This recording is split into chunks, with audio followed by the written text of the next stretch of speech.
Bismillahirrahmanirrahim. Saygılı Müslümanlar, aziz kardeşlerim. İşte bizler Müslümanlar beklediğimiz 11 ayın sultanı Ramazan ayına kavuştuk. Bugün hepimiz orucalıyız. Milletimize Ramazan ayı hayırlı mübarek olsun diyeceğim. Çünkü bu ay bizler için bütün kapılar açıktır. Cennetin kapıları açılgandır. Allah bizlere hep yaptığımız ibadetlerimizi kat kat bizlere vermektedir. 7'den 70'e bütün millet olarak, Müslüman olarak Kırım'da yaşayanlara bugün orucumuzu tutmak ve ibadetimizi yapmak bizler için büyük bir fırsatlar. Bütün kapılar hepsi açıktır.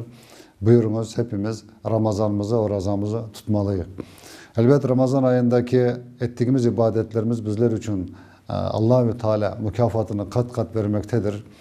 Bizler bu fırsatı kaçırmamak için elimizden geldiği kadar gecemizi ve gündüzümüzü ibadetle geçirmemiz gerekir.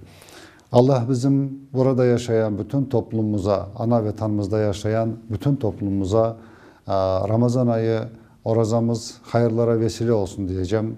Ve bizim birlik beraberliğimizin daha kuvvetli olmasına Allah'tan dileyecek dualarda bulunacağız. Bizim burada yaşamamızın ve evlatlarımızın geleceğine, güzel bir nesillerimizin, temellerimizin atılmasına hayırlara vesile olsun diyeceğim.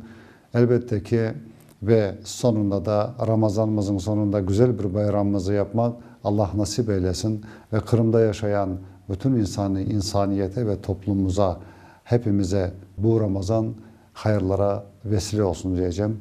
Hayırlı Ramazanlar, herkese hayırlı oruçlar tutmak nasip eylesin. Hepimiz birlik beraberlik içerisinde bayramımıza kavuşmak Allah bizlere nasip eylesin. Sağ olunuz, var olunuz.